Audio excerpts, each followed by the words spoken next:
The Mayo Experience. Mayo Experience. Mayo Experience. Mayo Experience. Experience. Welcome to the Pat Mayo Experience. Sanderson Farms DraftKings picks and preview, maybe some bets a little bit later on as well. Plus, a quick look at the European Tour flagship event, the BMW Championship, where all the good players are playing this week. But, we're going to focus on the bigger contests on DraftKings and the Sanderson Farms. And hey, it's still an alternate event. It's just an alternate event to a Euro Tour event now. So we actually have quite a different field than we're normally used to seeing at the Sanderson Farms. This is not saying this is like a loaded field by any means. The top end, a little bit stronger than it has been over like the past 10 years or so. So something to keep in mind. If you want to get into a draw for 20 DK dollars, here's what you do. Smash the like button for the episode. Leave your DraftKings handle in the comment section. And if you were going to play a Euro and PGA double this week, who are the two guys that you would take? Who's going to win on the PGA Tour? Who's going to win on the European Tour?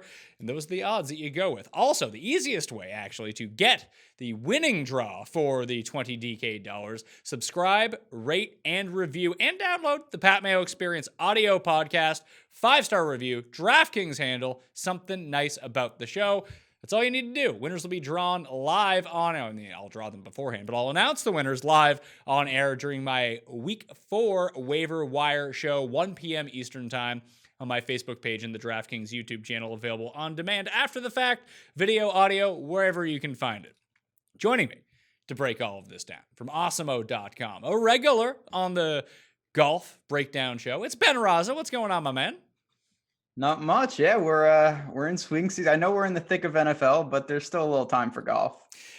I'm going to invest more money in golf this week than football. Football, DraftKings-wise, betting-wise, hot fire in football. DraftKings-wise, not so hot.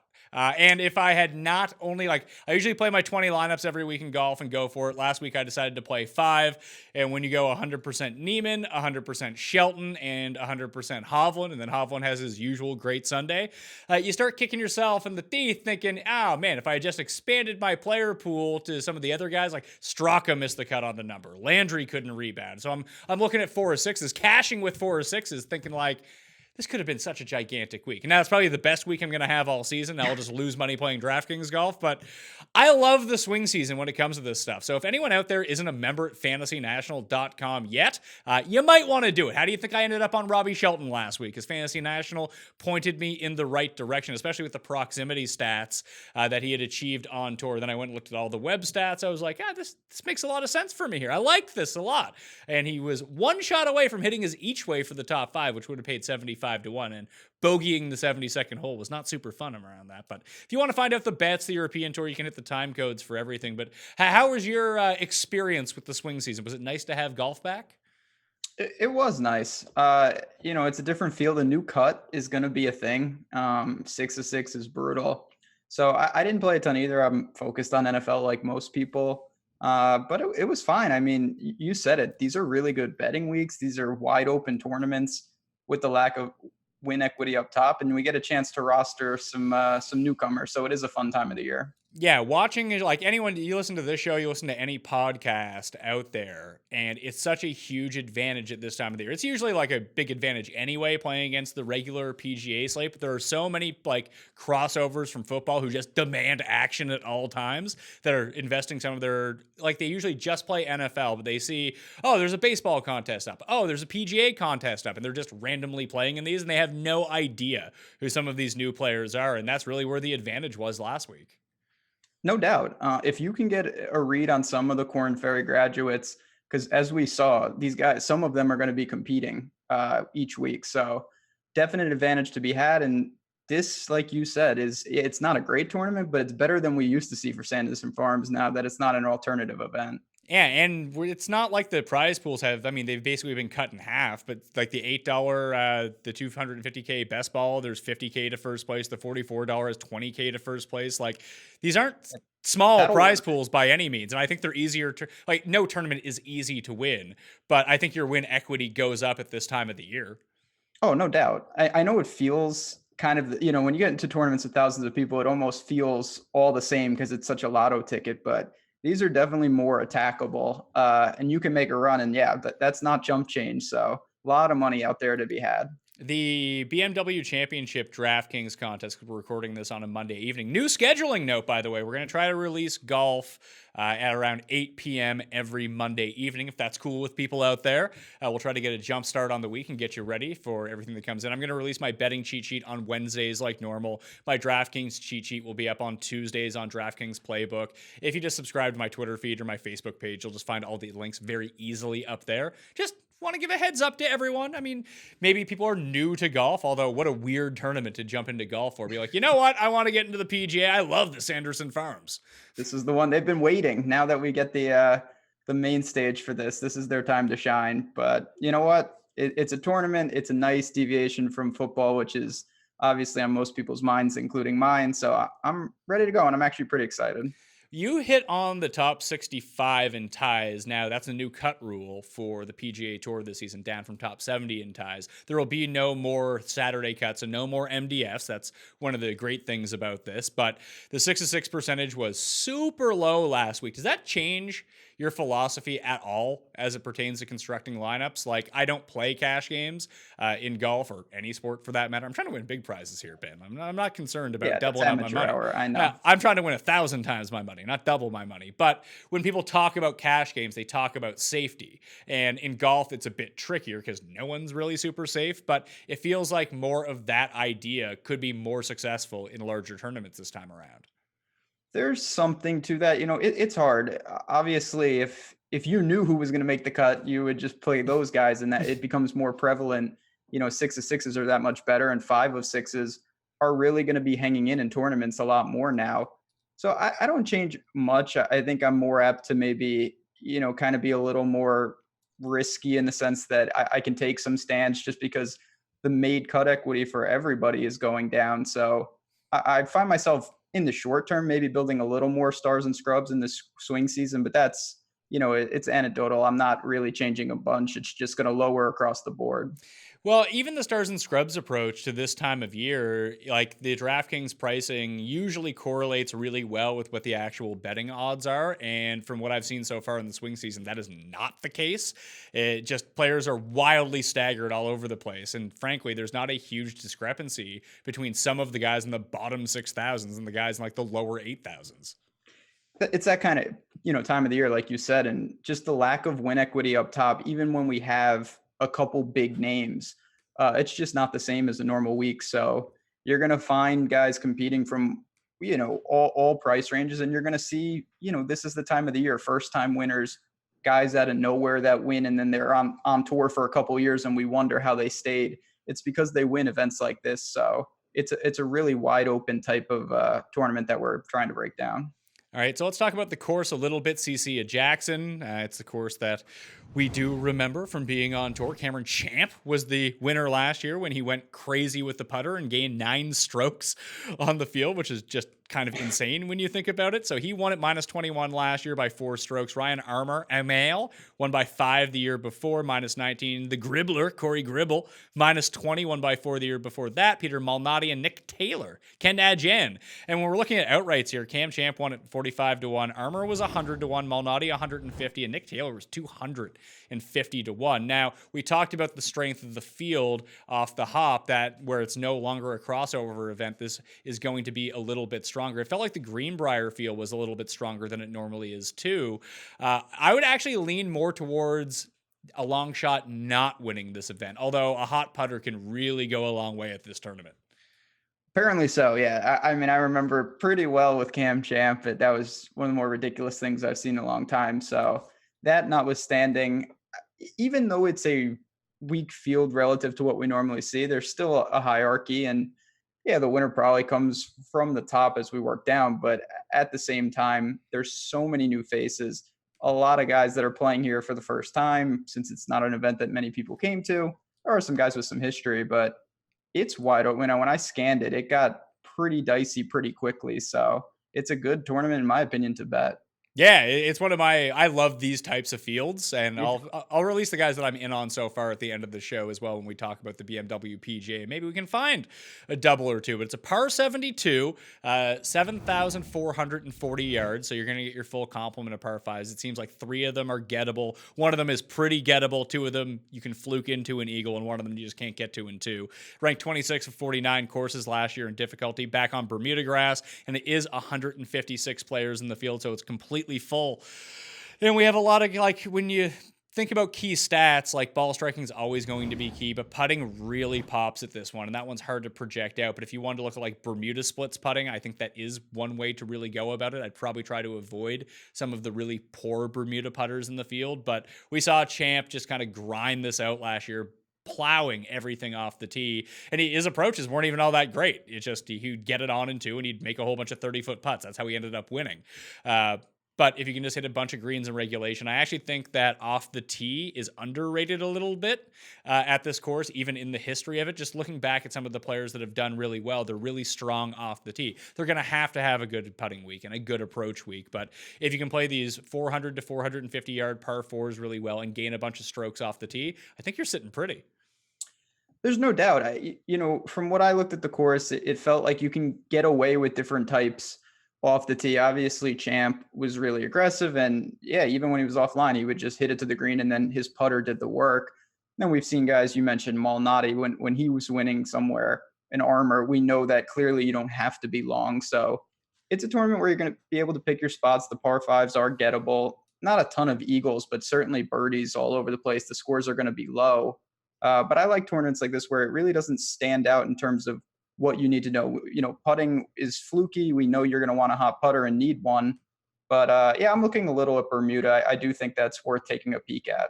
Yeah, you don't want to be a disaster around the greens here either. Like, there are going to be a lot of birdies, but you can really cost yourself a lot of strokes around the greens if you're not hitting a bunch of greens and regulations. Tough to get it up and down. And we saw that cripple poor Tom Hoagie last week. Like, he sucks around the greens anyway, but if he had just broke even for the week around the greens, he probably would have beaten even. Especially, were you watching it at all on Sunday?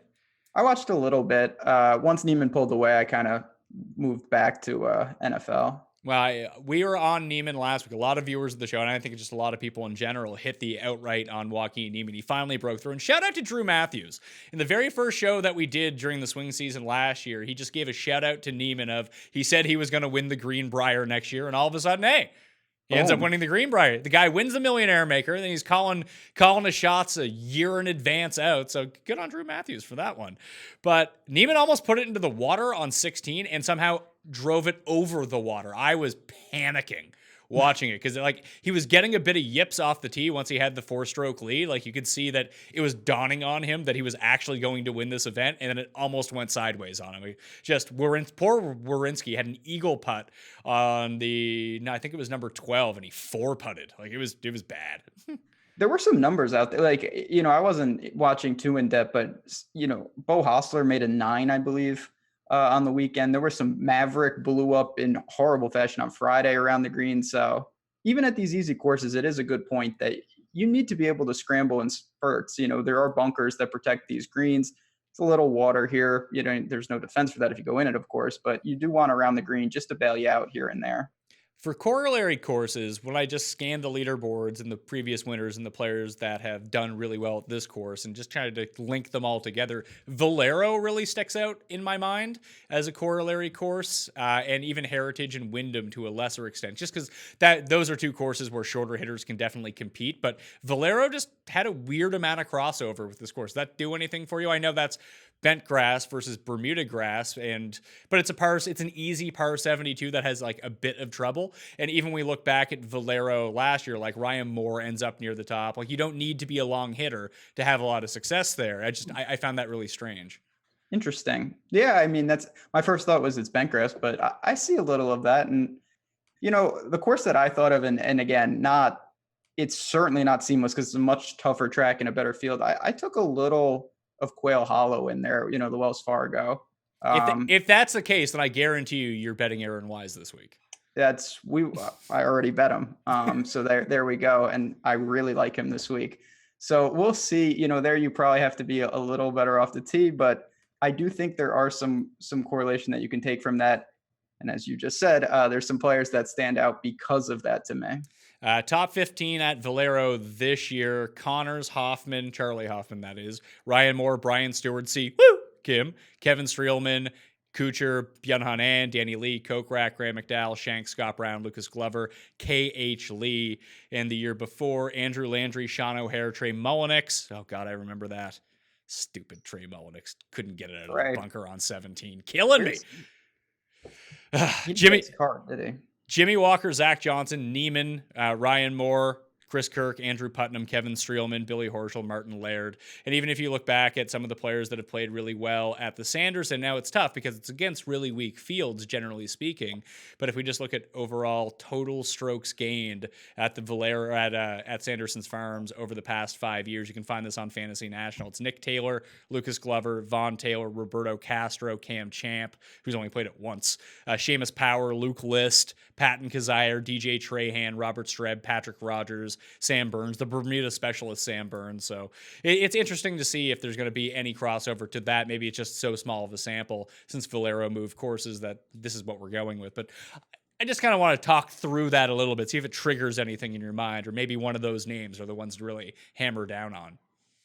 There's something, yeah. I mean, I like looking at that. It's not an end all be all, of course, but I try to take some aspects of different courses. And, if I look at a guy on a given week and I say, oh, okay, he really struggled around the green. That's what let him down. And that's the aspect that I think translates to the week we're trying to break down. I'll weigh it certainly a little heavier where some of these courses, I throw out some of that stuff because I don't think it's going to be applicable. All right, well, let's jump into the pricing. The above $10,000 range on DraftKings. The winner last week, cashing his 22-1 ticket at $11,300. Joaquin Niemann, very expensive. Snedeker is second at 10-7. Sung Jae 10-5. Lucas Glover 10-2. And Byung-Hun An at an even $10,000. I was trying to rack my mind about who I liked the most from this range, and I might actually like the $9,000 range better than this, but I was thinking like An's a good play, Glover's a good play, Niemann should just be able to destroy this place, but I just looked to Snedeker and think this course sets, like when I talked about those corollary courses, whether it be Heritage, whether it be Wyndham, he's won at both of those. Shorter hitters can do really well here. He scores really well on par fours. And if this does turn into a putting contest on Bermuda, there's probably no player you'd rather have than Brandt Snedeker. So Sneds is one of those guys, all the time when you look at a course and it's like, okay, you're going to need to putt. It's tough because we just don't know. But the one thing we do know about Sneds is his upside with the putter is when he gets going, it's insane. Probably the best in the field, one of the best in the world. So we know we have that in our back pocket. Are we going to get that? Who knows? But you're willing to bank on it. His off the tee game is not, that's probably the weak link, but you can get away with it here.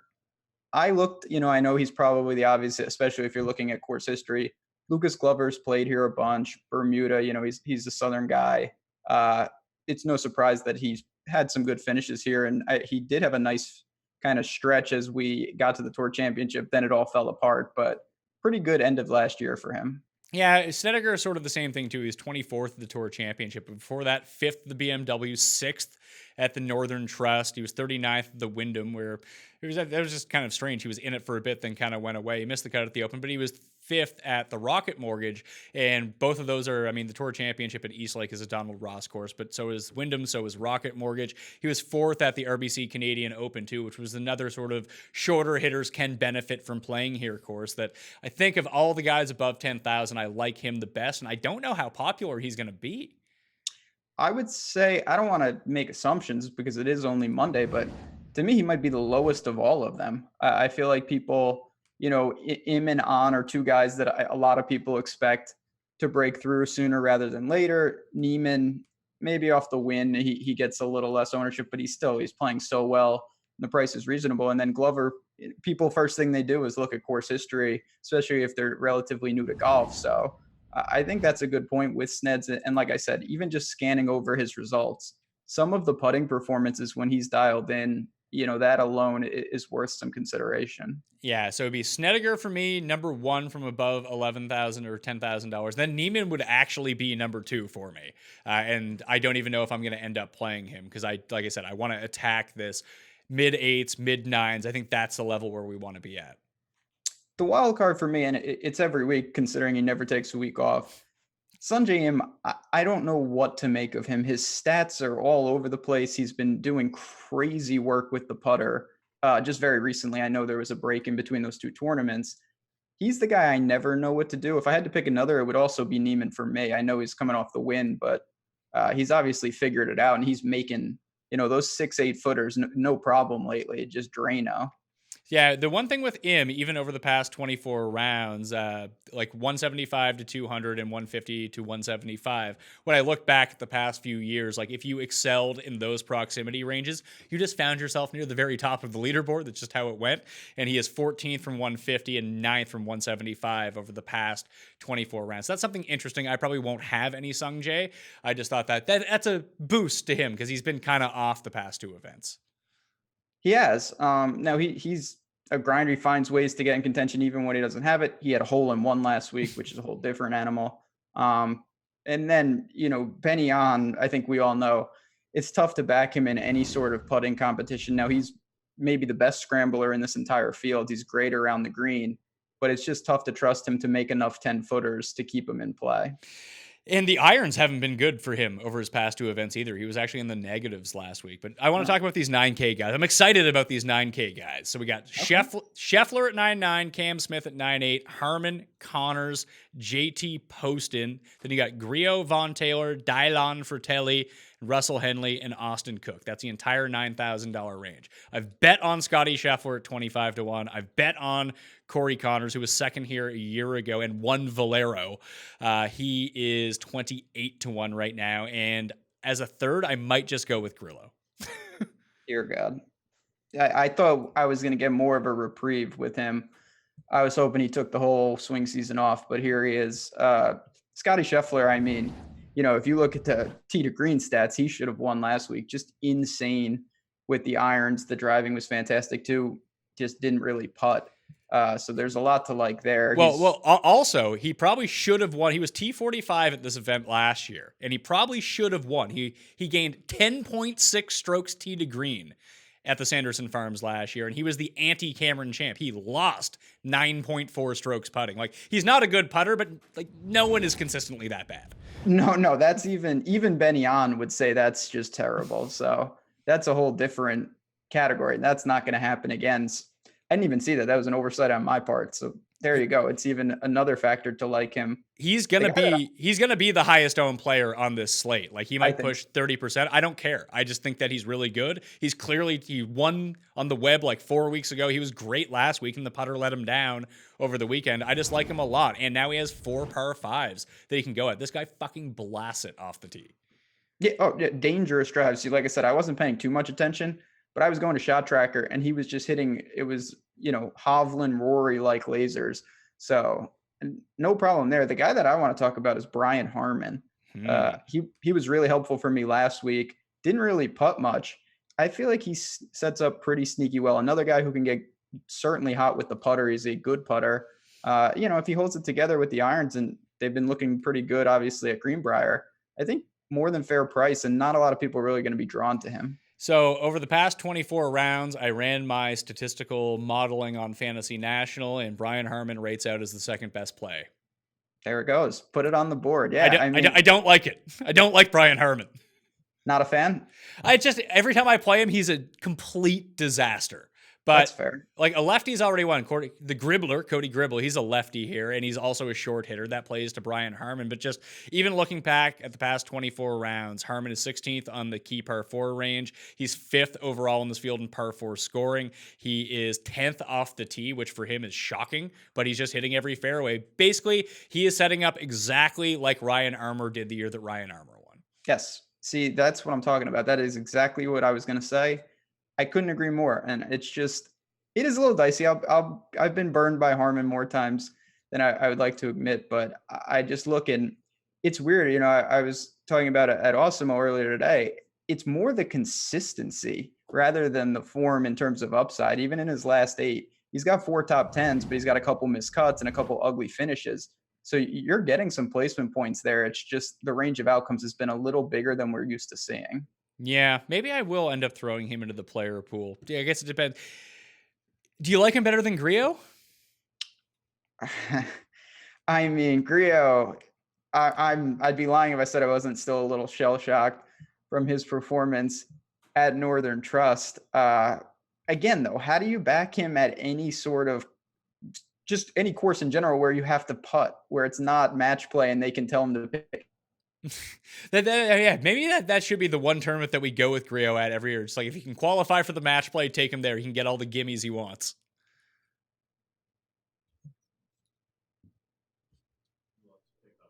Yeah, we can do that easily, though. Ben, you there? I'm there. Are you there? Yeah, I'm here. Can you hear me? Yeah, I hear you. It's something on my end. I'm not sure exactly what it is, but I should be back in business. Yeah. It'll be an easy pickup for us. Yeah, it's an easy pickup. Actually, I'll just finish my last thought, and you can just jump off that. All right? Perfect. Yeah, I don't know. Things are falling apart here in New York. What can I say? Hey, maybe that's the thing that we need to do. If you can qualify for the match play, then that is just the tournament to back Emiliano Griot.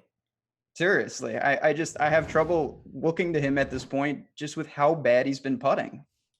Yeah, it's been a real disaster. Like, just unmitigated. It's awful. He's lost at least 3 strokes on the greens, and 2 of those were in 2 rounds in 3 of his past 4 events. Like, it's been horrible. But he's just ball striking the lights out. I mean, that's what he does. Even for me, and I'm not the biggest fan, there's no denying how good he is tee to green. And we always say, putting, and it is the most variance. It's the flukiest. Even a guy like him, he can get a hot putting performance, but just staring that in the face and knowing how many, makeable birdie chances he's going to need to convert, it is a little daunting for this type of price point. Like, even just a prime example of this, Cameron Champ gained 9 strokes putting at this tournament last year. Over the past 24 rounds coming into this event of 156 players, he ranks 148th in putting. Yeah, and that just proves, I mean, there's the outlier of all outliers. So I'm probably going to have some just because of the way he can strike it, but I am just so soured on just the way he burns you with unable to convert easy birdie chances. So I'm going to eat the chalk with Scotty Scheffler. I'm going to bet him as well. I like him at $9,900. You can start your lineups there if you want. But if you can pair him with Snedeker, I think that's one way to get away from some of that ownership if you'd like to. But I can just see a lot of my teams being Scheffler, Connors, and figuring out the rest. Because I do like Corey Connors a lot here. I mean, Corey Connors is another guy, but he's really, unlike, no offense to Griot, I feel like he's making strides at least. I was so impressed by him late in the season during the FedEx Cup playoffs. We know how good the ball striking is. And yeah, he still has some real bad putting showings, but he makes some timely putts. He did gain at Northern Trust and BMW. So no problem there. You're not going to be able to play all of them, but I imagine kind of like last week, you're going to see a lot of teams pair up at least a couple guys from that 9K range and work down from there. Cameron Smith, I think, is the big outlier at $9,800. He's there because of name value, essentially. He's lost strokes on approach in 8 of his past 10 tournaments. He was 24th last week, lost strokes on approach, gained over 4 strokes putting. Like, he's going to be the one that no one plays from this area. Do you have the guts to go with Cameron Smith? Because I don't. No, I don't think so. And it's just, he's a tough guy to peg. He really has been all year. He just consistently loses with the irons. And I just have a tough time with that. I kind of prefer him more at tougher courses, I think. Yeah, like the short game is really, really good. He's an excellent driver of the ball, and that does alleviate some of the pressure put on his irons. But, I mean, it's tough. Like, his last, truly good performance was at the Open Championship. And I don't even trust those strokes gained numbers, to tell you the truth. No, they said Spieth was I got all sorts of issues with that. Is he on the, not that we need to talk about this, is he on the President's Cup? I don't think so, no. I don't even think he's close to qualifying. Not even, yeah, scanning over his results, I'm not surprised. I mean, it's a guy that he has some pedigree. We've seen him in WGCs hang in and whatnot. I'm not sure I'm there at this price point. It's funny, like you kind of mentioned, you like him at harder courses and almost bigger events. Like, he plays well at WGCs and the Masters and Riviera. Everyone else, he's just absolute dog shit. Yeah, it's weird. There's some guys like that where I don't know exactly why that is, but I would much rather have him going up against the best of the best and where he's lower priced in one of those really tough, prestigious events than a situation like this. He is on the international team for the President's Cup. He got the last spot. It's Hideki, Scott, Leishman, Louis, Abraham Answer, Hao Tong, CT Pan, and Cam Smith. No day. No day. No, that's weird. Dear God. They got Did, all sorts of issues over there. did Day straight up not qualify? That's Probably not. Believe me, I've been playing him for long enough to know that maybe he didn't. But he's won like 3 times in the past 2 years, hasn't he? Yeah, I don't, it's been dicey. Australia and South Africa have been struggling. Sabatini disowned them. Charles dust, Grace is dust. Tough times. Yeah, it's bad news. You got to think they take Neiman, right? Yeah, I would think so. They almost have to. Like, their team is so like old and kind of crappy anyway. Like, invest in Neiman, invest in like Jazz. Just, I mean, hell, take Lahiri or not Lahiri, Sharma. Like, just take all these young guys who could potentially be good down the road.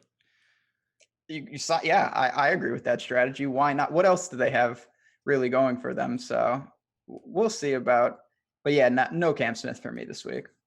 Yeah, maybe take Sung Jae or Si Woo or Connors. I mean, Si Woo is the old. I mean, you know better than me what you can get with him.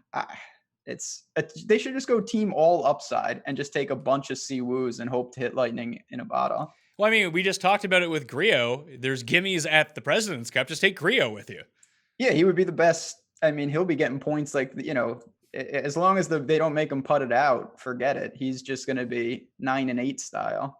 Any interest in the other guys here? Because it feels like we've concentrated around Scheffler, Harman, Connors, and Griot. Some combination of those. I like Scheffler and Connors the best of them. But you also have Fratelli and Henley and Von Taylor. Von Taylor plays this tournament every year, if that does anything for you.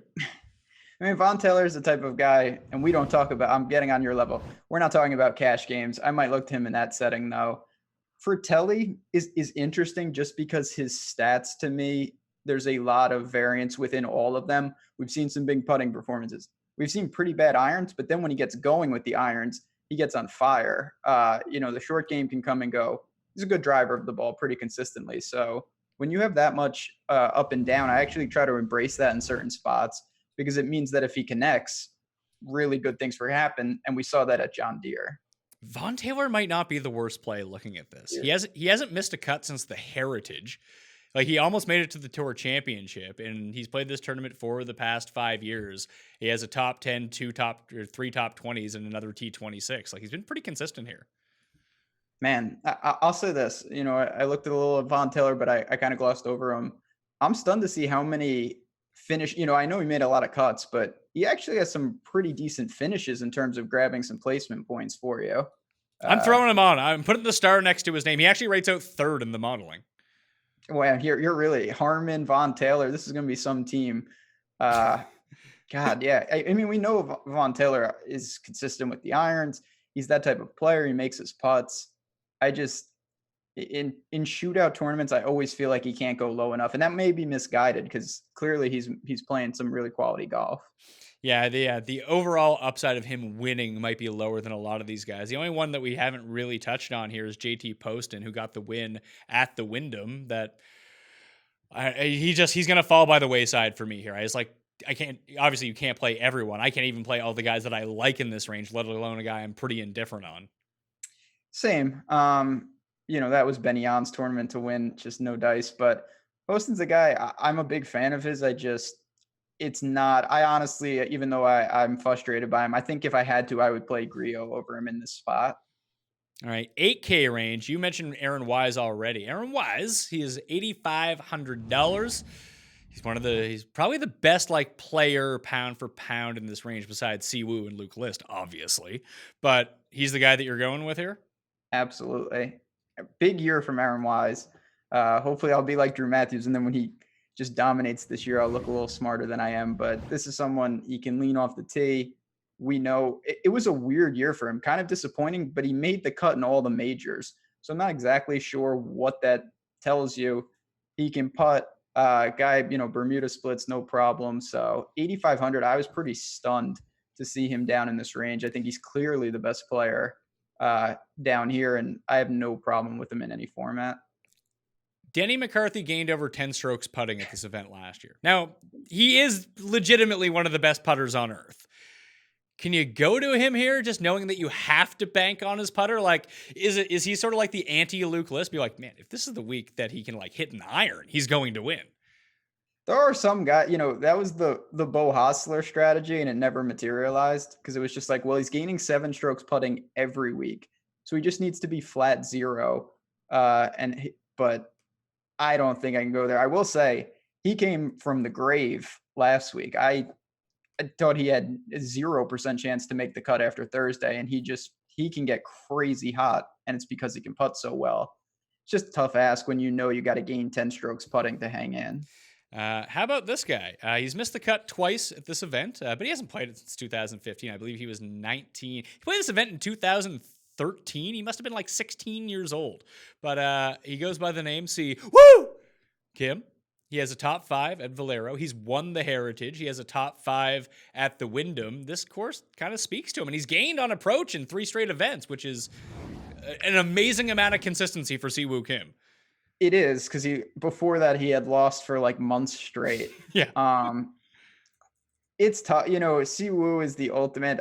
You've coined this. I'd rather bet him than play him. It's just so tough. He's not a good putter. He can be though. He can be. You're right. There is a lot with him, and that speaks to how crazy he goes. He has a lot of top finishes and a lot of missed cuts. I will say, not to talk out of both sides of my mouth, when you asked earlier about, with the new cut rules, this is the type of guy I'm a little more apt to take because, the boom bust nature of him, the harder the cut is when you're getting paid off anyway, and it's hard to get 6 of 6 through. It can be really lucrative if he has one of his big weeks. So it's just so hard to trust this guy when you have no idea what you're getting. The problem is, like, how I enjoy to bet List and Siwoo every single week. They're like 40 and 50 to 1 this week. In this that's no fun. No, you got to get more egregious than that. We'll find some real sickos towards the bottom. Oh, I've got some for you. But okay. Cameron Champ, feeling the good vibes? No, not even remotely. Just no. I am. Oh boy, I hope people just don't dig into how he won and play him again here. But can I say any Bronson Burgoon? 19th last week, gained across the board. Not bad off the tee. Makes a ton of birdies. Makes a ton of birdies. A ton of birdies. Outscores his placement points consistently. Yeah, but this is starting to feel like a dead range. Like if I'm going with Wise, like I presume most people are going to do, I have him projected right now on a Monday at 17%, which is by far the highest of anyone in this range. It's him and Kyle Stanley are the two that people are going with. Maybe with Burgoon, I'll put a star next to his name, and if I end up playing like 20 lineups, maybe he can be in like 3 of them or something like that. But I don't know. Like I think I'd like Stanley a little bit more. I don't like this range at all. The only like good crossover corollary guy is Party Marty Laird, but he's just too expensive. Yeah, Party Marty is.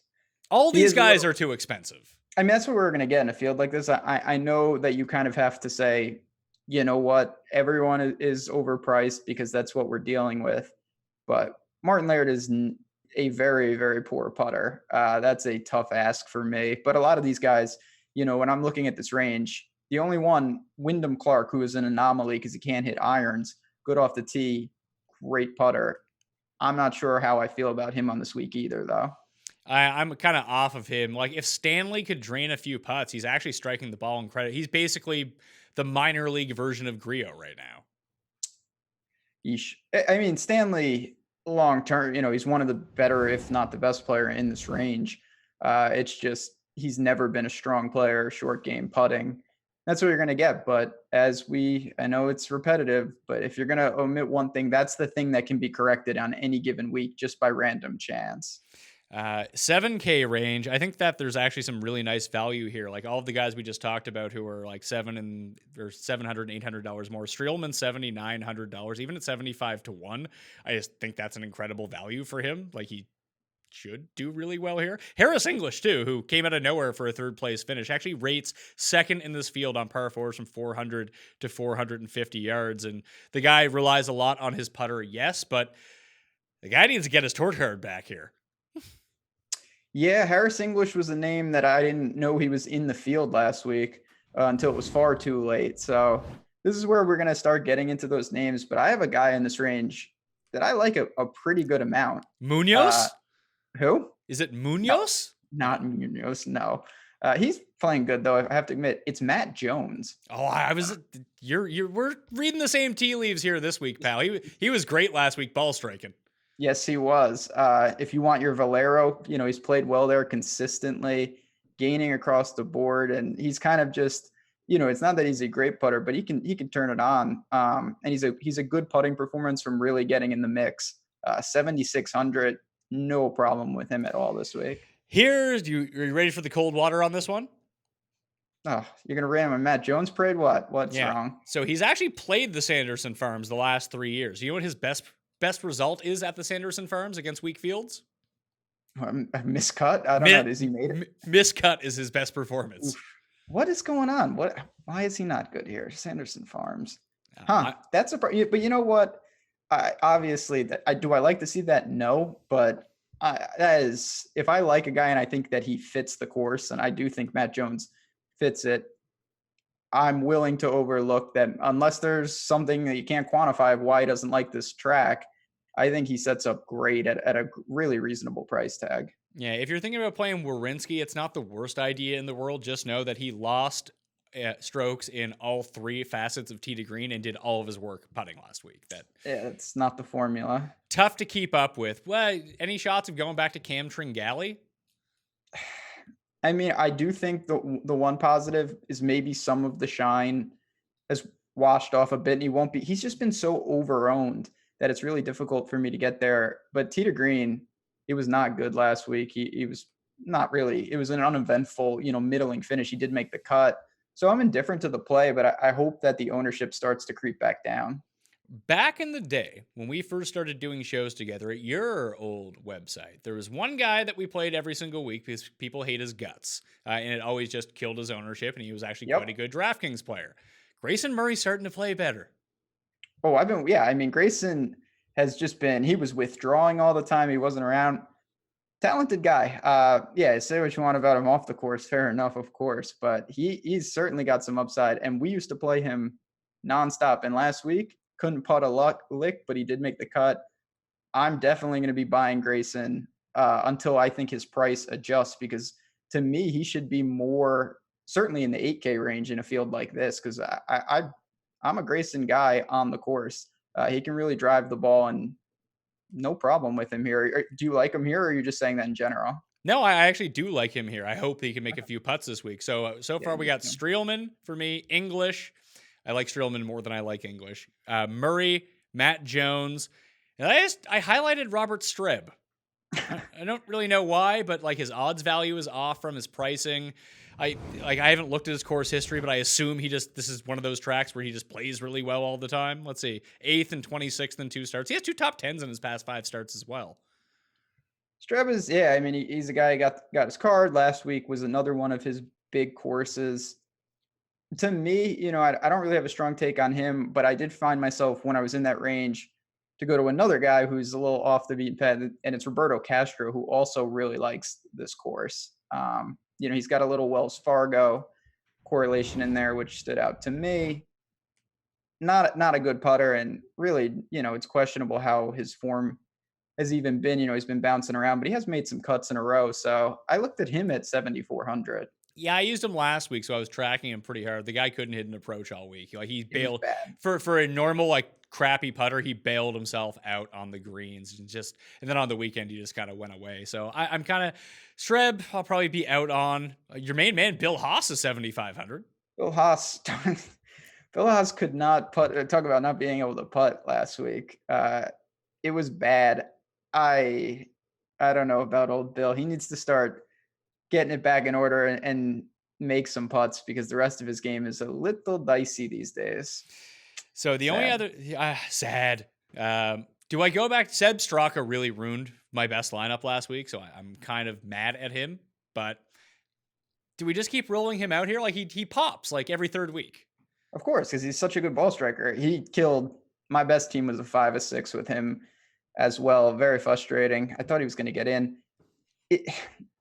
It's tough with him. I mean, the ball striking is kind of actually cooled off a bit. Off the tee, he gains. It's like automatic. But he's a bad scramble. That's the thing that really worries me, is if his irons are just a little off, and they've kind of been a little off, it really shows, it highlights some of these guys' deficiencies around the green. So I worry about him. And then I do look, you've got Doc Redman right next to him, your boy Lanto Griffin, who I have no idea what to make of him. And then Robbie Shelton, who's got ties to the area and certainly played fantastic last week. One of the main reasons that I ended up on Shelton last week, just because he's so good with wedges in his hand, that if you get to a course where the majority of approach shots come from like 100 to 150, that he's going to be in play because he's so good with those clubs and measuring off that distance. But he's not super good once you get longer away from the hole. He's a really good driver of the ball, so that will help him here. He's actually quite a good putter, but I'm going to be off him this week. Redmond was actually the other guy that I was looking at with Straka, and like you look at their around the green numbers and they're abysmal, but they're really, really, really good ball strikers that maybe you don't put them both in the same lineup, but I think they have substantial upside here for the price point. Definitely have some upside. They can score, Doc Redman's a talented guy. Another one, I was really impressed with him at Wells Fargo, and then he followed it up at Rocket Mortgage. So I looked at him, and I played him a bit last week, and he was great tee to green, just very quiet with the flat stick. I'm willing to embrace those type of guys. I mean, once we get below this, I got a guy. I got some guys. I want him. I looked really closely, and it was a long time ago, last time he played here. I looked at Peter. If Peter Uihlein can correct somehow off the tee, I could see him being okay here. That's all I'll say. Remember when he was going to be awesome? Oh, yeah, I remember. I'm a huge Peter Uihlein guy. Fratelli bailed me out. He finally won to give me a little credit around these parts, but Peter Uihlein has been just he's been passed by like 30 other Oklahoma State guys since he came out. So he needs to get it going. So the very bottom, maybe I won't take anyone in this upper $7,000 range. I do like a bunch of guys down here. Like Joseph Bramlett, is that his name? You can tell how much I know about this guy. Bramlett. He was 14th last week. Gained putting, approach, and off the tee, bat around the greens. I don't know a ton about him, but I think that's somewhat interesting. Then you have Mark Hubbard, who legit just gains with his irons all the time. He's like the new Chesson Hadley. Chesson Hadley's in this field, but yeah, he's not good at it. He's like the old Chesson Hadley. He is. And the old you don't want to do that. Joseph Bramlett, shockingly, and I didn't play that many teams, I had him last week. He was one of my lone bright spots. He's a guy that his back issues has kept him out for like years, and now apparently he's healthy. Pretty consistent across the board. I'm not sure I chase it, but he is a name that I've kind of seen.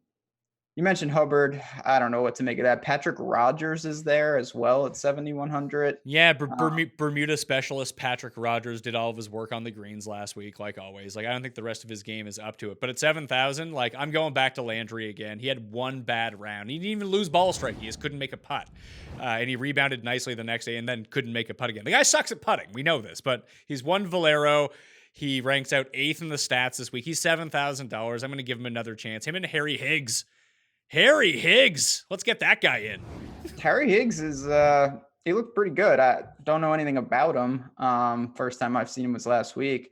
So we'll see. No love for JJ Spawn. I really thought you were going to bring him up. No, can't do it. So here's the thing with Higgs. He was 19th last week, gained everywhere besides around the greens, gained a ton off the tee. And then dating back to the web, his past 7 web results, including the playoffs, before coming on tour here, 11th, 23rd miscut, 1st, 22nd, 3rd, 11th. Like the guy's pretty good. He's definitely got some talent. He was, when the Korn Ferry graduates came out, obviously there's some names that I knew, Scheffler and Hovland, but I did dig, and we had some content on the site about, these newcomers, and Harry Higgs and Bramlett were 2 guys that I kind of gravitated a little towards in terms of maybe able to hit the ground running. So flat 7K, no problem. I'm with you though, Andrew Landry. And for me, Spawn, I'm diving in on Spawn. I had him last week, couldn't putt. I think if he's healthy, he's a steal at 7K. I didn't realize he gained over 5 strokes on approach last week. Wow. Yeah, he was doing some things. He just couldn't really putt. Now, it didn't materialize to anything score-wise, but it's a guy, swing season, he's had some success. I know different courses, but last year he was on fire during the swing season. So I'm taking a stab with him. I can see it. I'll put the star next to his name and figure that out later when I cook up my cheat sheet here. Maybe I'll play 150 lineups this week. We like everybody. This is great. Great fire. Yeah. So the sub $7,000 level, the 6Ks. I'll just tell you the guys that I have highlighted right now. I like Brian Stewart here. Not a ton, but this is a perfect course for his skill set. And he's really good on Bermuda all the time. Probably my favorite play at $6,600, the Gim Reaper, Doug Gim. He's just good. Like, he's talent-wise, he's better than all these losers. Yeah, that's one way to put it, and it's hard to argue with that. I believe he was 6,400 with Shelton last week, and his price barely moved. So talent-wise, he's down there. Obviously it's an ugly range. Zach Schuster or Schucker? Suture? Oh, that guy, Suture or whatever his name is. I'm playing him too. He's 66, hardly newer. But we added Ben Martin to this board so you could talk about him. I appreciate that. Bermuda. You don't get the name Bermuda Benny for a reason. Just healthy, ready to roll. I wouldn't recommend playing him, to be honest, but I really hope that he can get back into form because that guy's the man. Any love for the Boz 6,600? Not a ton. Let's go back to Ben Martin for a second, though. You want to hear some Ben Martin stuff? Why do you think I'm on the show? That's the only reason I'm here. Hit me. So he's played this event 3 of the past 5 years. He's made the cut every single time. And he's made 4 of his past 5 cuts on the Corn Ferry Tour as well. Huh? Uh-oh. The wheels are in motion here. Ben Martin. Maybe if I make enough teams, I have a flag. I will say that Doug Gim, to me, is clearly the better play. Now, the ownership is going to reflect that. So I don't know if it will, is the thing. Because I thought that Shelton would end up being very highly owned last week, and that just wasn't the case. See, I always think that people, maybe I'm wrong, but it's just like Doug Gim, we've seen him a little more than Shelton. He had some experience, Byron Nelson and whatnot, but we saw him at the Masters that one year when he made a nice run as an amateur. And he made like 9 hole-out eagles. Was that at the Masters? Yeah, it was. Yeah, so that sticks in people's minds. Boy, Patton Kazire's just been so bad, but he's another. I'm just looking for dangerously hot putters. I have Gim right now, and obviously it's early in the week, but I have him lower projected in ownership than Henrik Norlander. That's 5%. Like, who cares? No, and that's a good point to clarify for people. There's always, quote unquote chalk at every range, but it's relative to the price point. Like, these guys, no one's going to garner a ton of ownership in these levels. So you can kind of pick and choose. There's a guy, and I don't know if I'm going to get to him. I'm just going to throw him out because he's such a good putter. His name's Chase Seifert. He popped at, I want to say Rocket Mortgage. Was that where it was? This dude just gained Travelers. He popped.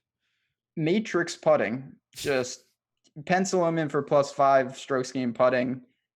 Other than that, it's pretty dire, but yeah, he's done some work at Travelers.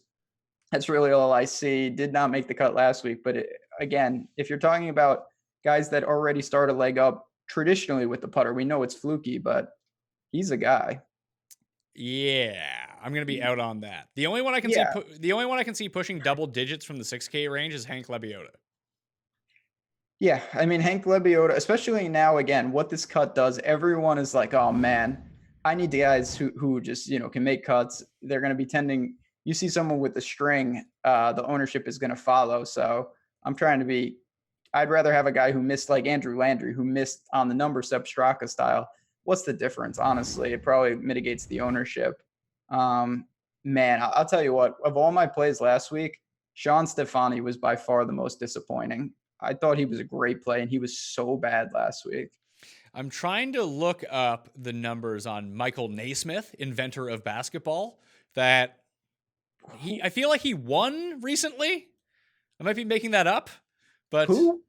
Is it Michael Naismith? Maybe I don't even know who you're talking about, and I say that a lot joking. This time I actually don't. Oh, Matthew Naismith. Sorry, that's okay. My bet on that one. Matthew Naismith is $6,400. Dear God, yeah, he's coming off a miscut because that's what he seems to do. But he won 3 weeks ago in the Corn Ferry playoffs. Like, I think he's just really good tee to green and can't putt. I think that's his MO. I mean, it is important at this time of the year, make sure if you're doing digging to look at those Corn Ferry, Tom Lewis, who's not here. He's on the other side of the world already. But those guys, it was important for me to see who was doing some work and who's playing well leading up to the swing season. So on the Corn Ferry Tour last year in ball striking for the season, Will Zalatos, or whatever the fuck you pronounce his name, he was number 1. Matthew Naismith was number 2. Scotty Scheffler was tied with him for second. Scott Harrington, Joseph Bramlett. Then you have like Norlander, Cameron Percy, Chase Seifert, and Zach Schuster, or Schucker. Hardly newer. Is that what we're going with? Zach Schucker? That is not a good word. That is not a good name for me to say. Zach S. Bo Hogg, 18th. Harry Higgs, 20th. There's so many guys. I'm playing this Naismith guy. I'm doing it. Good. Yeah, you play the godfather of basketball there. No love for Maverick. I mean, I know he's the big pedigree guy. He blew up around the green. That's what killed him on Friday. 6,400. I was out last week. I'm eventually going to buy just because, I do think he's talented. I'm not sure this is the spot though. We're reaching the point with Maverick McNeely that he's like Ty Tryon, that like everyone just, if his name wasn't Maverick, people would not care about him whatsoever or think that he's good. Oh yeah. I can't argue. I'm certainly guilty of that. You have a sick nickname or a really cool first name like that. And he's got the Oracle stuff going on. He's definitely gets some bump from that, but wasn't he like former number 1 at one point though? Amateur? Yeah, like he was awesome. Like people thought that he was going to have basically the career that Hovland and Wolf and those guys were going to have, but it just seemed like that particular like pocket of golfers in between the Spieth Thomas year and then all the way up to like this new class. I'll throw Neiman in there too because he's only 20, but like Wolf, Hovland, Neiman, those sorts of guys. Like that 3 year, all those amateurs kind of stink. It's sad because those are my guys, Curtis Luck and the gang. Pan is probably the best one of them all. Where's he? Yeah, I'd love to see him here. I think he's overseas. Oh, or just not playing. Who's you know anything about this? I Googled this guy and it said he's the Chinese bad boy, Xingzun Zhang or whatever his name is. Have you seen this dude? He got suspended for something. I remember that was the one thing that I remember. Yeah, that's all I know too. Apparently like repeated cheating over there. So hey, listen, I want guys in my lineup that are trying to cheat to win. I want the Eddie Guerrero of golf. Yeah, you ain't cheating, you ain't trying style. So he's bringing some swagger to the 6K range. There's no doubt about that. The only other one, I guess two we could talk about. One is Braden Thornberry, who you want to talk about a guy who putts on Bermuda? He's the guy who putts on Bermuda. He's the guy, that's the St. Jude's guy, right? I think it's, yeah, it is is it St. Jude? It's one of those stupid events. Yeah, I just clicked into it. He gained 8.5 and 9 strokes putting. So there you go. He's got, I don't know where he went to college. I think it's somewhere down there though. So yeah, Bermuda splits 6,100 too, which again, I'm not looking to go down here necessarily, but with fields like this that are so wide open, you can make really unique builds where say you like double up at the top. I don't see the big difference between him at 6,100 and some of the guys we talked about towards 7K. Yeah, the only other one, and I'm glad Paul pointed this out to me because I totally forgot he was in the field. What the hell is this guy's name again? That like super young kid that everyone likes? Oh, Batia? Yeah. Akshay Bhatia? Yeah, the lefty. Oh, lefty. Maybe that works here. Don't quote me. What do I know? Isn't he like 13 years old or something? Yeah, he's not. I don't know. He's definitely super young. I'm certainly not playing him. I'd much rather play Thornberry, but you know what? Maybe not. Okay, so here's the thing. He's 17 years old. He's not going to college. He just decided to turn pro, and now he's in this tournament. So he's 17 years old. This is his pro debut. He was the runner-up at the 2018 U.S. Junior Amateur, and he won 2 silver medals at the 2018 Summer Youth Olympics. Okay.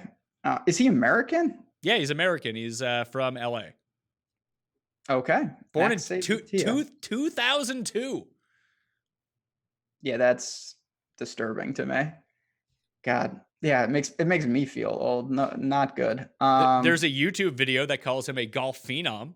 Yeah, him and everyone else. He's the new.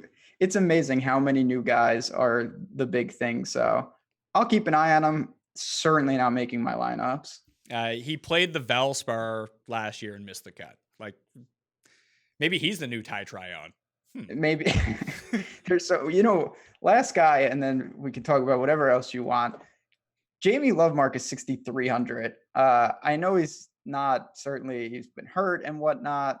Do you have any try to like buy low on him? His stats weren't terrible last week. He just didn't make the cut. Yeah, he actually gained across the board in every single stat, which makes no sense. The fact that he missed the cut, but yeah, I don't get that either. When you go that low, like when the cut is -4, then you can theoretically finish like -2 and actually have a pretty good week slightly in all the different aspects. I love Jamie Lovemark. I always liked him better in California. Maybe in 2 weeks' time at the Safeway or next week at the Safeway, that's the time to look at him. Okay. Yeah, you could get the USC. Justin Sue is he's a Trojan, I think. So you can look to those guys maybe when we get to the West Coast. Okay, so the guys that I have highlighted: inventor of basketball, Matthew Naismith, right at the top, who spells his name capital N-E capital S, which is just ludicrous, but I like that a lot. It really sticks off the page. Doug Gim, the Gim Reaper. Zach Sucker at 6,600, and then lower amount of Brian Stewart. I think those are the 4 guys that I'm going to play. Adam Long had a really good week at Greenbrier. So did Scott Brown. Like, they're in the upper 6s. I don't like playing those guys. Yeah, I'm not. Scott Brown is a guy talk about never getting right. He's good off the tee, but I tend to, even though I know the tour is 20 under style, when you are so bad around the green, I always am a little apprehensive, and Scott Brown really struggles with that. All right, let's talk about probably the better event of the week, since we just spent an hour talking about the Sanderson Farms. But the BMW Championship for the European Tour is going. I'm going to throw some odds out here at you, okay? This is the one at Wentworth, right? You can see how much digging I've done on this. This is the one Benny On won, right? Yeah. Okay. Yeah, Ben On has won here. I think Junhyun Wang won here before. Molinari won last year. Yeah. Okay.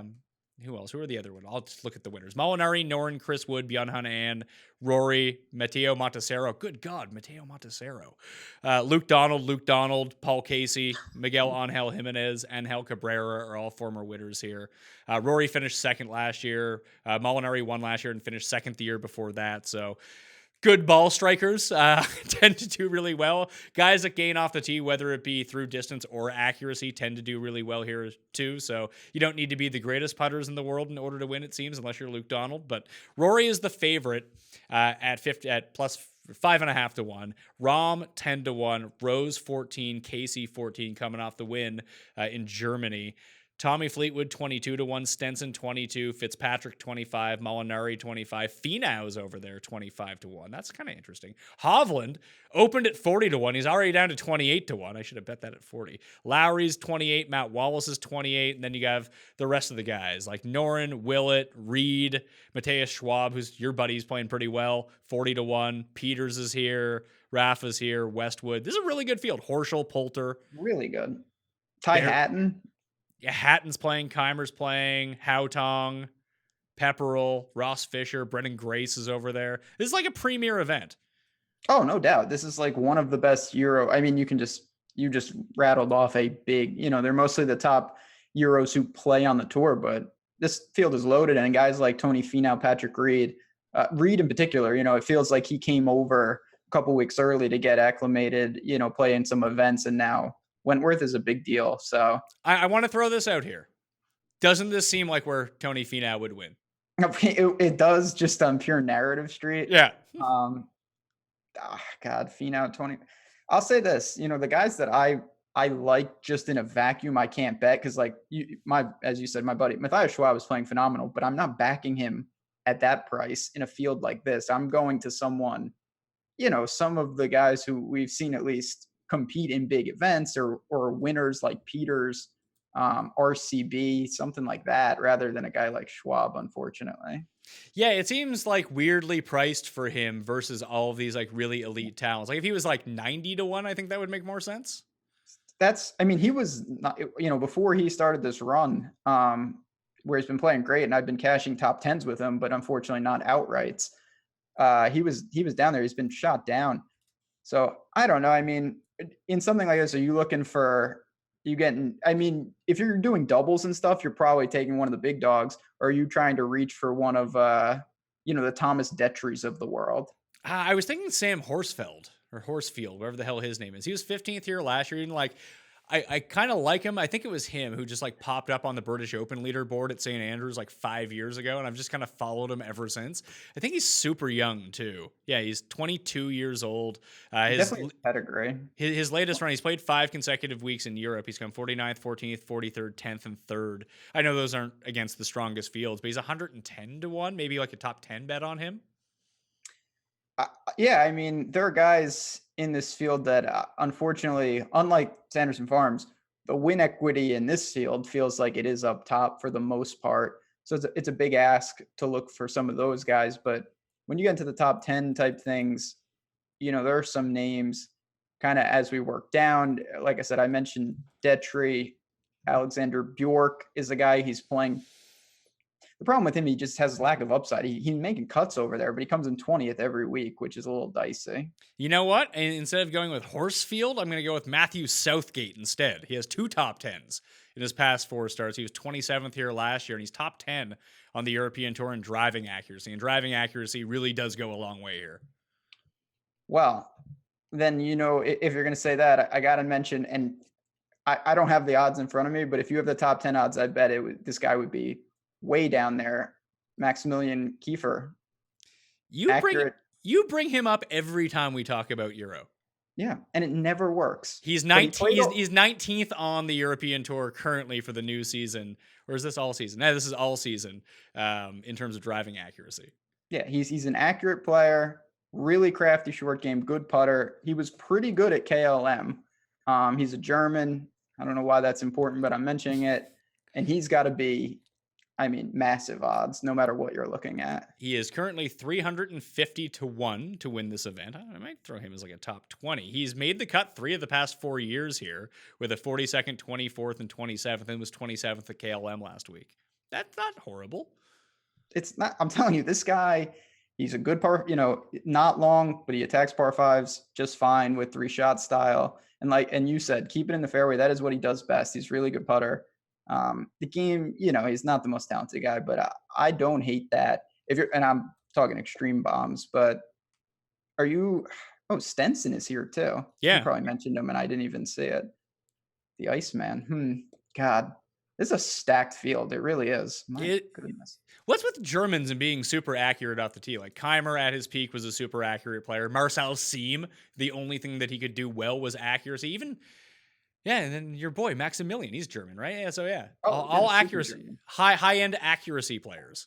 That's what they do. Yeah, man, I'm telling you, he that's the one thing I can tell you about him is he's accurate. So, God, I'm just looking through this. Hey, Tani Hara is over here. I bet him last week. He's not good, by the way. No, he's got some issues.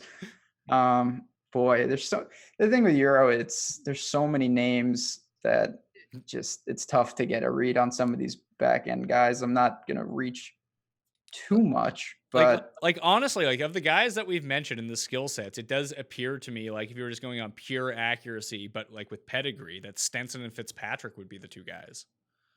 Yeah, Fitz has taken down plenty of big events in Europe before. He's been playing well for a while now. I have no problem with that. I wish the price was a little more, but I understand why it is where it is. What about my favorite Dutchman? Any Juice love? Oh, the Juice Lutner? I don't know. I can tell you that Feinberg has bet Tommy Fleetwood at 22 to 1. I'm just throwing that in there. Okay. No, that's good to know. Nothing wrong with that, of course. Fleetwood's a damn good player. I'm interested to see how Rahm takes to the course because I believe he's never played here before. He hasn't, no, and he's been playing really well, and he tends to eat up the European Tour when he does decide to go over. This is I'm actually kind of surprised Rory has won here before, but he has Rory's course form here is second, miscut, first, miscut. You get yourself into so much trouble if you don't, because there's just trees everywhere on the fairways that this is gonna be a fun one to wake up and watch in the morning. Even before football, on Sunday, you can wake up and watch the end of this. It's gonna be kind of awesome. So it's a premier event. I didn't want to not give it any time, but I don't have the depth of knowledge once we get down to the David Howe. Actually, I do know David Howe, but like the Jacques Kerwis. I see the guy. Yeah, his Scrabble name would be a lot of points, whoever that dude is. He spells his name KruySW, and then I can't make out the next three letters because I think it's IJLK, but they're like so close together and thin, they all just blend together. Yeah, and I play a good amount of Europe. I don't know who that is. There's some dude. I mean, that's like there's some golfers from Finland that have crazy names. But I'm not in a field like this. Hey, Sharma's down here. You see him? Good for Sharma. He's good awful. For Sharma. He used it all in Mexico, unfortunately. But I mean, if you're using doubles, you're gonna go with one of the big names. And I might throw a couple, like you said, a T20 or a T10 on a couple guys that we don't see. Maybe are strictly Euro players. Yeah, Kiefer is an interesting one for a time. I wonder what his top 20 odds are. I think those are actually, they're not out yet. It's too early in the week to see the top 20s. But or Lucas Bear, he's another one. Yeah, even Beef. Beef's 80-1, but he's been playing well and has played well here. He tends to play hard courses well, but this might be a bit too low for conditions. That guy loves it. Well, this place can get, despite being tree line, can get super windy. Well, there you go. I mean, Beef. He has been playing better. I rostered him a couple weeks ago in Europe. I'm trying to. Jazz is an excellent driver of the ball in terms of accuracy. Southgate, Fitz, Stenson, James Morrison is another one. Maximilian Kiefer, Victor Dubuisson, top 25. Gavin Green, top 25. This just sounds like a money pit, to tell you the truth. I'll bet Southgate. Yeah, I'll bet Southgate and Kiefer top 20s, and I'll put an outright on Southgate for kicks. That sounds like a pretty good plan to me. And if you want to get into a draw for 20 DK bucks, you hit the smash button for the like, you leave your DraftKings handle, and tell me who you would double to. Who's your PGA guy, who's your Euro guy that you're doubling with. If it had to be you, who would you go with this week? I would go Scheffler and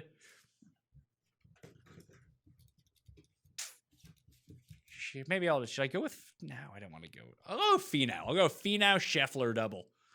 Okay. I'm going to go Wise Rose. Rose is interesting, isn't he? Yeah, I think if I had to bet one guy who I actually think is a real shot, it would be Rose. Yeah, he's 14-1. Yeah, I'll play that too. I'll play a Scheffler Finau double. I wonder what do you suppose that pays, if you had to guess? Finau Scheffler? Yeah. They're both 25-1. What does that work out to be? I don't know. Maybe like 675-1. Yeah, I was gonna say 1,000-1. So what do I know? That's good. I'll put $5 on that. $5 pays $33.80. Woo! Let's go. You remember that guy who hit the triple? Yeah. That's still the most unbelievable thing. Like, I can't even hit one. How someone hit three is beyond me. I think it's the week to overload on Scotty Scheffler, I think. You really like him, don't you? I mean, I get it. Do. I mean, he's playing just obscenely good. He just needs to make some putts. All right, so we're going to go with the Scheffler Finau. So I should probably call this the betting section. And I'll release my full betting cheat sheet because I'll probably add more, maybe some first-round leaders. I didn't post my first-round leaders last week. I only bet 4 of them, but one of them was Shelton, so I can't even take credit for that. My bank account can take credit for it, but that would have been my biggest hit. Yeah, he must have been north of 100, right? 150-1. That'll play. Yeah, I wish you posted that. Maybe I would have tailed it. I did not have Shelton first round leader, that's for sure. I'll probably go Southgate and Kiefer first round leader. Like that's the more fun way to play these long shots, to be perfectly honest, instead of betting them to win. Top 20s and first round leaders. 100%, because, and I've seen this before, look at Schwab, and he's definitely a different pedigree, but he was a first round leader a couple weeks ago, and could he hang around for 72 holes? He hung in, but he lost. You can get lightning in a bottle for 18 holes with any of these guys for sure. So I'll go Southgate 200-1, Southgate and Kiefer top 20s and first round leaders, a Scheffler Finau double. That'll be my Euro plays. And from the big tour here, I've already bet on the Tampa Bay Buccaneers -6.5 this week, if people care about that. Let's see, there's Jeff's bet of Tommy Fleetwood. So Scotty Scheffler 25-1, Corey Connors at 28-1, Doug Gim at 175 to 1, and Zach Sucker at 225 to 1, Matthew Naismith 250 to 1. And I'll probably play those long shot guys as first round leaders or top 20s as well. But I think that might be my entire card. You kind of talked me into Wise, and I might go with Landry again, just because I don't want to get FOMO with Landry after last week. I don't think I'm going to bet Siwoo or List, though. Are you proud of me? That is real progress. Siwoo paid himself off last year, though, with the each ways. He had 4 of them. List was just a disaster, except for his 50 to 1 cash at the PGA Championship. I mean, you're a stronger man than me, because like if List won for you and I didn't have him, I'm not sure I could recover. I just don't want to bet him at 50 to 1 in this field. Like, he's been so horrible since coming in 6th at the PGA Championship. Listen, I root for Luke List. It's like when Tiger won the Masters. I didn't have any money on Tiger, but I was happy to see Tiger win. I was rooting for him coming down the stretch, except for if Dustin Johnson could just made one more birdie and made me all the monies. But that would have been the other thing. But I was happy Tiger won. If Luke List wants to win, I'm not going to say I'm giving up on betting Luke List. I don't want to bet him here at 50 to 1. But if he wins, I'm going to be happy for Luke List. I love Luke List. Hey, there are certain guys that was like me with Fratelli. And if Peter Uihlein ever wins, I will be happy for him, because I probably won't bet him ever again at this point. He's unbettable. So we'll see. I do agree. 50 to 1 is not, I mean, you're used to triple digits with him. Yeah, and like that's the same thing that I want with Siwoo. If I can't each way Siwoo, I don't want a 10 to 1 each way. And if Siwoo shoots 7 over this week, which is certainly the case, that we'll get him next week at 175 to 1, because his odds bottom out immediately whenever he has a bad round. Yeah, no doubt that the swings on these guys, there's a ton of recency bias. Swing season, that's what we get. So you can stay patient. There's no doubt about it. I'm going to bet Andrew Landry 125 to 1. Okay. He does some things. I mean, you mentioned Valero. Boy, I'm kind of with you. You know, you said this at the beginning of the show. It does feel like the winner's coming from that top tier this week. It does. That's why I wanted to take 2 of them. I thought about Griot. I thought about Harmon. But if I'm going to take 2 guys in the 20s, like my next bet almost has to be 125. Like I would have room for 1 guy in between. And maybe the key to me last week, I played 4 guys and that was it. And I added Ryder live. And I just didn't invest that much and won a substantial amount on Neiman and Shelton hitting his top 20. But like, I don't know. I don't want to get back in the habit of like betting 8 guys a week. I'm trying to really limit myself this week. But I look at Andrew Landry, past 24 rounds. He rates out 8th in the stats, 2nd in the key par 4 range, 11th in approach, 8th in birdies or better, 2nd in the key proximity range, 12th overall in par 4 scoring. He had 1 bad round last week. Like, is that enough to get me off of him? His odds are worse this week than they were last week. And like 125 to 1, he can win. No, he definitely can win. And I think the market's one way to take advantage of this new cut rule is guys missing, near the number. I think that Andrew Landry's number would be lower if he just played the weekend and played uneventful golf. And to me, there's no better chance, there's not a less of a chance of him winning because he didn't make the cut. So I'm have no problem with that. It actually entices me a little more.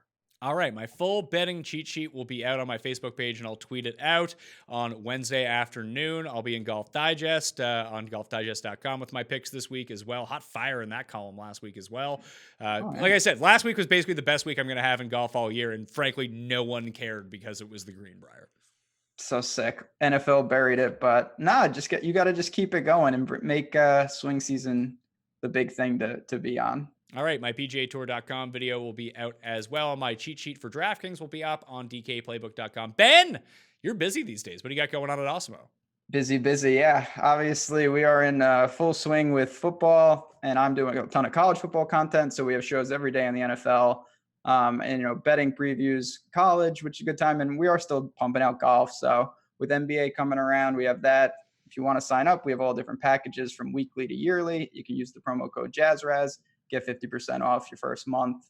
We'd love to have you over there because we are pumping out a ton of content this time of the year. And you can follow Ben on Twitter at JazzRazDFS. You can follow me at ThePME on Instagram, Facebook, and Twitter. You might want to do all 3 because I have giveaways going at 3 separate giveaways going on at each of them that you would have to actually follow me to find out what those are. Smash the like button for the episode. Leave your DraftKings handle in the comment section and tell me your favorite double of the week. I'm going Finau Scheffler, pays 675 to 1. That's a good time. Maybe I'll throw another $5 on it. But I want to hear what's going on from you out there. Maybe I'll double him with Connors as well, since I actually like him. We'll see when that cheat sheet comes out. You can also get into the $20 draw by subscribing, rating, reviewing, and downloading the Pat Mayo Experience podcast. 5-star review, DraftKings handle, something nice about the show. That's it for golf this week. We got more football coming at you every single day, plus UFC later in the week. And we'll be live on Sunday at 9:30 a.m. Eastern time on the DraftKings YouTube channel and my Facebook page for Sunday Live. If you want to get in, fire bets last week, so maybe we can follow it up this time around. That's with Gary and Cust, all right? I'll see you next time. That Mayo experience! Experience!